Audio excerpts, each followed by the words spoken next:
వసుధ part 2 15వ భాగం. అక్క చెప్పింది విన్న నిశాంత్, ఇప్పుడు నేను బెంగళూరు వెళ్ళి చదువుకోవటం కన్నా ఇక్కడే ఉండి మీ అందరినీ కాపాడుకోవటం ఇంపార్టెంట్. అమ్మ నన్ను అక్కడికి వెళ్ళనివ్వకుండా ఆపి మంచి పనే చేసింది. పద వెళ్దాం, అక్కడ అమ్మ వాళ్ళు ఎదురు చూస్తున్నారు అంటూ నిషిని తీసుకుని తల్లి వద్దకు వెళ్ళాడు నిశాంత్. నిశాంత్ వచ్చేసరికి నందు వసుధల చీరల సెలక్షన్ పూర్తయింది. వాళ్ళు సెలెక్ట్ చేసిన చీరలని బిల్డింగ్ సెక్షన్కి పంపించి వీళ్ళ కోసం ఎదురు చూస్తూ కూర్చున్నారు. పిల్లలిద్దరూ రావటమే, వసుధ ఎక్కడికి వెళ్ళారు, అలా తమ్ముడిని సడన్గా వదిలేసి ఇద్దరూ కలిసి సపరేట్గా వెళ్ళి ఏం షాపింగ్ చేశారేంటి అంది నవ్వుతూ. మేమేం షాపింగ్ చేయలేదమ్మా, అక్కకి ఏదో డ్రెస్ నచ్చింది, ట్రై చేద్దామని ట్రయల్ రూమ్కి వెళ్ళింది. అక్కడ ఏదో నల్లి కనిపించిందట, దాన్ని కాళ్ళ కింద వేసి నలిపేసి వస్తుంది, అందుకే ఆలస్యమైంది అన్నాడు నిశాంత్. నిశాంత్ మాటలు విన్న వసుధ, ఎంతకీ నువ్వు ట్రై చేసిన డ్రెస్ ఏది, అంతగా నచ్చిన డ్రెస్ వదిలేసి ఉట్టి చేతులతో వచ్చేసావే అని అడిగింది నిషి ఖాళీ చేతులను చూస్తూ. ఆ డ్రెస్ చూడగానే నచ్చింది మా, కానీ ట్రయల్ రూమ్కి వెళ్ళిన తర్వాత అంతగా బాగోలేదనిపించింది, అందుకే దాన్ని తీసి పక్కన పడేశాను. పనిలో పనిగా కింద కనిపించిన నల్లిని కూడా కాళ్ళ కింద వేసి నలిపేసి వస్తున్నాను, ఇంకెవరినీ కుట్టకుండా. సరేలే కానీ ఇంతకీ మీ షాపింగ్ అయిపోయిందా, లేదంటే రోజంతా చేసేస్తారా? ఏం నందు బాబు, మీ ఆవిడికి చీరలు కొనటం పూర్తయిందా, లేదంటే షాప్ మొత్తం కనిస్తున్నావా అంటూ నవ్వుతూ టాపిక్ డైవర్ట్ చేసింది నిషి. అప్పటి వరకు నిశాంతుల మొహాలను గమనిస్తున్న నందుకి వాళ్ళ మాటలు ఒకలా ఉంటే వాళ్ళ మొహంలోని ఫీలింగ్ మరొకలా కనిపించింది. సంథింగ్ డిఫరెంట్ అనుకున్నాడు. ఏం జరిగిందో ఇంటికి వెళ్ళిన తర్వాత తెలుసుకోవాలి అని దాని గురించి ఏం మాట్లాడకుండా, మా ఆవిడ షాపింగ్ ఏం కర్మ, ఏకంగా ఒక బట్టల ఫ్యాక్టరీని కొనిపెట్టేయాలని ఉంది. కాకపోతే మా ఆవిడ ఒప్పుకోవటం లేదు బంగారం, నువ్వైనా కాస్త ఒప్పించు. ఒక 10 చీరలు సెలెక్ట్ చేశానో లేదో దానికే తెగ గించుకుంటుంది, ఇన్ని డబ్బులు అయిపోతాయి అన్ని డబ్బులు అయిపోతాయి అంటూ. అరే, మా ఆవిడ రోజుకో చీర కట్టుకుని అందంగా కనిపించాలని నాకు మాత్రం ఉండదా ఏంటి అన్నాడు నందు నవ్వుతూ. నందు మాటలకి వసుధ చిరుకోపంతో చూస్తే నిషి మాత్రం వసుధ మెడ చుట్టూ చేతులు వేసి, అంత కోపం ఎందుకు బంగారం, ఎప్పుడు మా కళ్ళ ముందు నువ్వు నిండుగా అందంగా కనిపించాలని మాకు మాత్రం ఉండదా ఏంటి? నిన్నిలా అందంగా చూడటం నందుకు మాత్రమే కాదు, మాకు కూడా ఇష్టం. ఏరా ఏమంటారు అంటూ తమ్ముళ్ళ వైపు చూసింది నిషి. అక్క మాటే మా మాట. అవునమ్మా, నువ్వు చాలా చాలా అందంగా కనిపించాలి. మా ఫ్రెండ్స్ వాళ్ళ మమ్మీల కన్నా నువ్వే బెస్ట్ మమ్మీ, నువ్వే చాలా చాలా బ్యూటిఫుల్గా ఉంటావు అని మా ఫ్రెండ్స్ చెప్తూ ఉంటారు. మరి అలాంటప్పుడు నువ్వు ఇంకా ఇంకా బ్యూటిఫుల్గా కనిపించాలి అంటే నాన్న కొన్న శారీస్ వేర్ చేయాలి కదా అన్నాడు Nihith. You are the most beautiful women in my life అంటూ నిశాంత్ తల్లి భుజంపై తలవాల్చాడు. అక్క అన్నయ్య తల్లికి చెరోవైపు ఉంటే నిహిత్ వెళ్ళి తల్లి ఒడిలో తల పెట్టుకున్నాడు. వసుధ కూర్చుని ఉంటే వసుధకి ఒకవైపు నిషి, మరోవైపు నిశాంత్, ఒడిలో నిహిత్. నలుగురిని అలా చూస్తూ ఉంటే నందు మనసు సంతోషంతో నిండిపోయింది. వెంటనే తన ఫోన్ తీసుకుని ఆ అందమైన మూమెంట్ని తన ఫోన్లో ఫోటో రూపంలో బంధించాడు. సరే సరే, మీ మమ్మీ మోస్ట్ బ్యూటిఫుల్ ఒప్పుకుంటాను. మీకోసం మీ నాన్న కొన్న శారీస్ అన్నీ రోజు వేర్ చేస్తాను, ఓకేనా? మీరు ఇలాగే కబుర్లు చెప్తూ ఉంటే ఎలా, ఆకలేస్తుంది, పదండి ఇంటికి వెళ్ళి వంట చేసుకుని తిందాం అంటూ చైర్లో నుండి లేచింది వసుధ. షాపింగ్ అని బయటకు వచ్చి మళ్ళీ ఇంటికి వెళ్ళి వంట చేసి అప్పుడు మాకు భోజనం పెడతావా? నువ్వెక్కడ ముద్దపప్పు ఇవ్వమ్మా? ఎలా నందు బాబు ఈవిడని భరిస్తున్నావు? అరే, చక్కగా పిల్లల్ని తీసుకుని బయట షాపింగ్కి వచ్చాము, షాపింగ్ పూర్తయింది కదా, పిల్లలకు కూడా సరదాగా ఉంటుంది, కాస్త అలా రెస్టారెంట్కి వెళ్ళి లంచ్ చేద్దాం.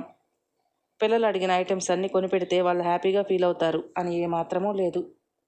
పెద్దగా ఏమీ అక్కర్లేదు, ఒక బిర్యానీ, ఏదైనా స్టార్టర్స్, ఒక ఐస్ క్రీమ్, ఒక కూల్ డ్రింక్, కొన్ని చైనీస్ ఐటమ్స్, అలాగే కొన్ని వెజ్ ఐటమ్స్, ఇవి మాత్రం చాలమ్మా మాకు. ఇవి కొనిపెడితే మేము హ్యాపీగా ఫీల్ అవుతాం కదా. అది ఆలోచించకుండా ఇంటికి వెళ్ళి పప్పుచారు కాస్తాను, ముద్దపప్పు వండుతాను, ఆవకాయ వేస్తాను, పచ్చడి నూరుతాను. ఏంటి తల్లి నీ గోల? రోజు మాకు నీ చేతి వంట తినే టార్చర్ తప్పదా? కనీసం బయటకు వచ్చినప్పుడైనా రెస్టారెంట్కి తీసుకెళ్ళొచ్చు కదా బంగారం అంది నిషి ముద్దుగా ముఖమును ముడిచి. ఏంటే, ఏమన్నా ఉన్నాయా నీ మాటలు? నీకు అంతగా బయట ఫుడ్ తినాలనుకుంటే వెళ్ళి తిను, నిన్నెవరూ వద్దనరు. నీకు తినాలనిపిస్తే తిను, కానీ నా వంటకు వంకలు పెడితే మాత్రం ఊరుకోను. నేను వండి పెట్టింది తినమని నీకు ఎవడే చెప్పాడు? నేను వండుకుంది తినటానికంటూ నాకంటూ ఓ మనిషి ఉన్నాడు. నువ్వు నా వంట ఏం తినక్కర్లేదు అంటూ మూతి తిప్పుకుంది వసుధ. మేం కూడా ఉన్నాం నీ చేతి వంట తినడానికి. మా అమ్మ చేతి వంట మా ఫేవరెట్ అంటూ నిహిత్, నిశాంత్ ఇద్దరూ వసుధని కూల్ చేసే ప్రయత్నం చేశారు. ఏం అక్కర్లేదురా, మీరు నాకు వయసు పెడితే నేను పడిపోవటానికి ఏం చిన్నపిల్లని కాదు. ఇద్దరు కూడా రాక్షసి పార్టీనే. మీ అక్క తానా అంటే మీరు తందానా అంటారు. నా దగ్గరికి రావద్దు, వెళ్ళండి. నేను వండి పెట్టింది తినటానికి మీ నాన్న ఉన్నారు. నాకు అది చాలు, పోండి అంటూ ముఖం తిప్పుకుంది వసుధ. వీళ్ళు ఇక్కడ కూర్చుని ఇలా గొడవ పడుతూ ఉంటే నందు వెళ్ళి బిల్ పే చేసి వచ్చి, మీరంతా గొడవ పడి డ్రామాలు చేసింది చాలు కానీ లేవండి. ఎందుకు అనవసరంగా అమ్మని ఇబ్బంది పెడతారు? బయటికి వెళ్ళి ఫుడ్ తినాలని ఉంది కదా, పదండి, నేను రెస్టారెంట్కి తీసుకెళ్తాను. కావాలంటే అడగండి, కానీ మా ఆవిడ చేతి వంటకు వంకలు పెట్టారంటే కొట్టేస్తాను ముగ్గురిని అన్నాడు నందు చిరునవ్వుతూ. నందు మాటలు విన్న నిషి, ఓ అబ్బో మీకే ఉంది పెద్ద ఆవిడిగారు అని తిప్పుకుంటూ వెళ్తే నిషి వెనకాలే తమ్ముళ్ళిద్దరూ అక్కని ఫాలో అయ్యారు. అందరూ కలిసి బిల్డింగ్ సెక్షన్ దగ్గర నుంచి షాపింగ్ చేసిన బ్యాగ్స్ అన్నీ కలెక్ట్ చేసుకుని షాపింగ్ బ్యాగ్స్ అన్నీ డిక్కీలో పడేసి కారులో కూర్చుని కార్ స్టార్ట్ చేసుకుని నేరుగా సిటీలోని ఫేమస్ రెస్టారెంట్కి వెళ్ళారు.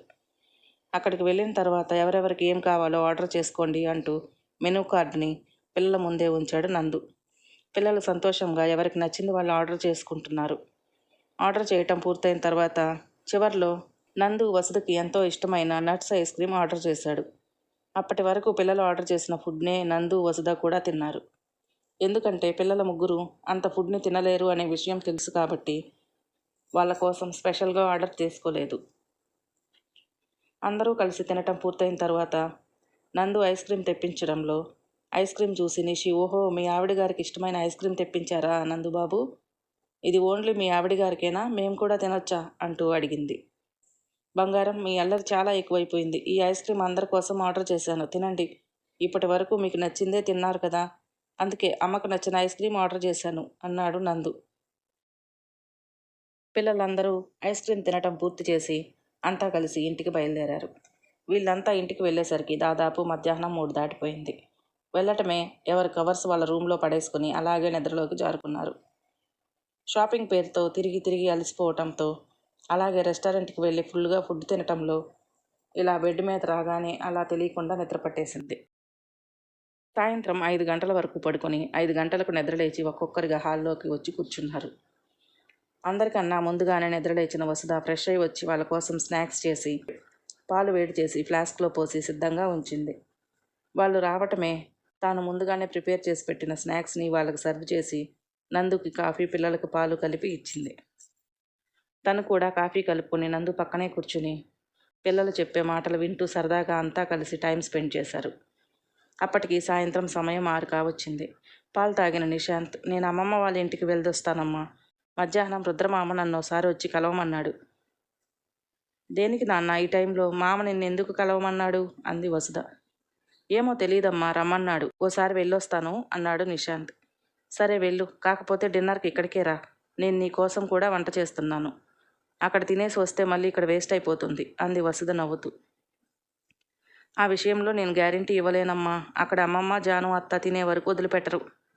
వాళ్ళిద్దరికీ తోడు ఇప్పుడు శిఖరత్త కూడా తోడైంది.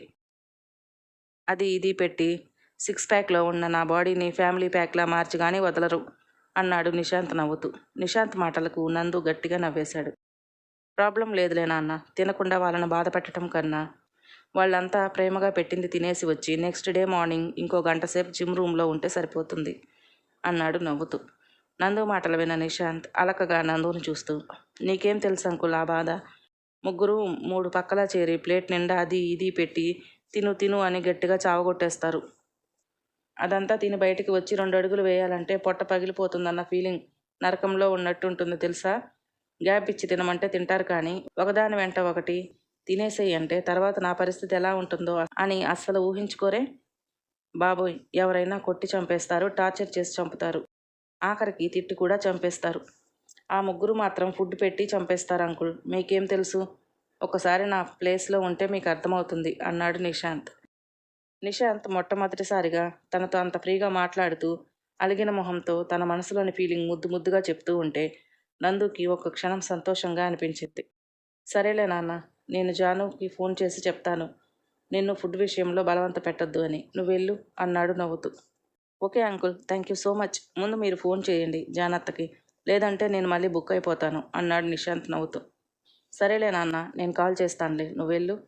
అసలైతే నిన్ను అక్కడ డిన్నర్ చేయనివ్వకుండానే ఇక్కడికి లాక్కొచ్చే బాధ్యత నాది. నువ్వెళ్ళు అంటూ అభయం ఇచ్చాడు నందు నవ్వుతూ. ఆ పని చెయ్యండి, వెళ్ళిన పని చూసుకుని త్వరగా వచ్చేసి మీతో పాటు కలిసి ఇక్కడే డిన్నర్ చేస్తాను అని నవ్వుతూ రుద్ర ఇంటి వైపు వెళ్ళాడు నిశాంత్. నిశాంత్ అక్కడి నుండి వెళ్ళిపోగానే నిషి నిహిత్ని తీసుకుని ఆడుకుందాం పదరా అంటూ గార్డెన్లోకి వెళ్ళిపోయింది. అంతా వెళ్ళిపోగానే నందు వసుధ ఇద్దరే మిగిలారు హాల్లో. వసు, నిశాంత్ ఇప్పుడిప్పుడే నాతో కాస్త ఓపెన్ అవుతున్నాడు కదా అని అడిగాడు నందు సంతోషంగా. ఆ నందు, నేను కూడా వాడి మాటల్లో చేంజ్ గమనిస్తున్నాను. వాడు నీతో ఇదివరకట్లా కాకుండా కాస్త ఫ్రీగా ఉంటున్నాడు అంది వసుధ కూడా. వాడు నాతో ఇంత తొందరగా ఓపెన్గా ఫ్రీగా మూవ్ అవుతాడని నేను అస్సలు ఎక్స్పెక్ట్ చేయలేదు తెలుసా. నిషి చిన్నతనం నుండి నాకు అలవాటే కాబట్టి తను నాతో చాలా కంఫర్ట్గా ఉంటుంది. కానీ నిశాంత్ ఎప్పటికప్పుడు డిస్టెన్స్ మెయింటైన్ చేసేవాడు. అందుకే వాడు నాతో కలుస్తాడో లేదో అని చాలా భయపడిపోయాను. కానీ వాడు నాతో కనెక్ట్ అవుతున్నాడు అన్నాడు నందు సంతోషంగా. ఇందులో కనెక్ట్ అవ్వకపోవటానికంటూ ఏం లేదు నందు. వాడి చిన్నతనం నుండి అంతే. నన్ను నిషిని తప్ప వాడి బౌండరీలోకి ఎవరిని రానివ్వడు. వాడికి ఫ్రెండ్స్ అంటూ కూడా పెద్దగా ఎవరూ లేరు. నేను నిషి తప్ప వాడి లైఫ్లో ఇప్పటి వరకు ఎవరూ లేరు. ఆ తర్వాత వాడి ప్రపంచంలోకి నిహిత్ కన్నా కూడా యాడ్ అయ్యాడు. అందుకే వాడు నీతో కనెక్ట్ అవ్వటానికి కాస్త సమయం పట్టింది. వాడు వన్స్ కనెక్ట్ అయ్యాడంటే చచ్చే వరకు వాళ్ళని వదిలిపెట్టడు. నిజం చెప్తున్నాను, వాడి ప్రేమ అనంతం, అద్భుతం. ఓసారి ఎవరినైనా ప్రేమించి వాళ్ళని కావాలి అనుకుంటే ప్రపంచం తలకిందులైనా సరే వాళ్ళని ఏమాత్రం వదిలిపెట్టడు. ప్రతి క్షణం వాళ్ళ సంతోషం కోసం ఆరాటపడతాడు. నువ్వు నాకు దూరంగా ఉన్నప్పుడు ఒక్కోసారి వాడు నాపై చూపించే ప్రేమ నాకు నిన్ను గుర్తు తెచ్చేదే తెలుసా. అంత ప్రేమగా కేరింగ్గా చూసుకుంటాడు అంది వసుధ సంతోషంగా. నాకు కూడా ఇప్పుడిప్పుడే అర్థమవుతుంది. నిజంగా వాడు నాతో కంప్లీట్గా కనెక్ట్ అయిపోతే నాకు అంతకన్నా ఇంకేమీ అక్కర్లేదు అన్నాడు నందు సంతోషంగా. ఇంట్లో నుండి అమ్మమ్మ వాళ్ళ ఇంటికి వెళ్ళిన నిశాంత్ లక్ష్మి గారిని గోపాల్ గారిని చూసి గుడ్ ఈవినింగ్ తాతయ్య, గుడ్ ఈవినింగ్ అమ్మమ్మ అంటూ లోపలికి అడుగులు పెట్టాడు. గుడ్ ఈవినింగ్ రా మనవడా, ఈ సమయంలో అమ్మమ్మ ఇంటి వైపు గాలి మళ్ళిందేంటి? అది కూడా వీకెండ్లో. మీ అక్క రాక్షసితో నీ తమ్ముడితో ఏదో ఒకటి గార్డెన్లో ఆడుకుంటూ ఉంటావు కదా అన్నారు నవ్వుతూ లక్ష్మి గారు. అమ్మమ్మ, ఇప్పుడు కూడా ఆడుకునేవాడిని, కానీ మామ రమ్మని చెప్పాడు, అందుకే వచ్చాను. ఏదో మాట్లాడాలట కదా. ఎక్కడున్నాడు రుద్రమామ అని అడిగాడు నిశాంత్. ఓ, మామ కోసం వచ్చావా? పై గదిలో ఉన్నట్టున్నాడు రా, వెళ్ళు అన్నారు లక్ష్మి గారు. అలాగే అమ్మమ్మ, వెళ్తున్నాను అంటూ లక్ష్మి గారు రుద్ర పైన ఉన్నాడని చెప్పగానే పైకి వెళ్ళాడు నిశాంత్. నిశాంత్ పైకి వెళ్ళటానికి మెట్లెక్కుతూ ఉండగానే జాను, జాను, నీ ముద్దుల మేనల్లుడు వచ్చాడు, వాడికి ఏమైనా స్నాక్స్ తీసుకెళ్ళు అంటూ వంటగదిలో ఉన్న జానుని కేకేశారు లక్ష్మి గారు. వాడు ఇప్పుడేగా వచ్చింది, బహుశా వసు ఇంట్లో ఏదైనా ఒకటి పెట్టే ఉంటుంది. మీరు వాడిని ఎందుకలా తిండి పెట్టి చంపేస్తారు అన్నారు గోపాలం గారు. మీరు ఊరుకోండి, ఇది తినే వయసు, పిల్లలు ఎంత తిన్నా అరిగించుకోవాల్సిన వయసు, మీకేం తెలియదు, నా మనవడికి దిష్టి పెట్టకండి అంటూ జాను, నువ్వు తీసుకెళ్ళవే అన్నారు లక్ష్మి గారు. లక్ష్మి గారి మాటలు విన్న నిశాంత్ గుడ్లు తేలేశాడు. ఇప్పుడే అమ్మ పెట్టిన స్నాక్స్ ఫుల్గా తినేసి వచ్చాను, మళ్ళీ ఇంతలోనే అమ్మమ్మ జానత్త ఇద్దరూ కలిసి నన్ను చంపేయటానికి ప్లాన్ వేశారు అని మనసులోనే గింజుకుంటూ ఫోన్ చేతిలోకి తీసుకుని నందుకి మెసేజ్ చేసి రుద్రగదిలోకి వెళ్ళిపోయాడు నిశాంత్. నిషి మేఘమాలను కలిసిన విషయం నందుకి తెలిసిపోతుందా? మరో భాగంలో తెలుసుకుందాం. మన వీడియోలు మీకు నచ్చినట్లయితే ప్లీజ్ లైక్ చేయండి, షేర్ చేయండి, సబ్స్క్రైబ్ చేసుకోవటం మాత్రం మర్చిపోకండి. Thank you.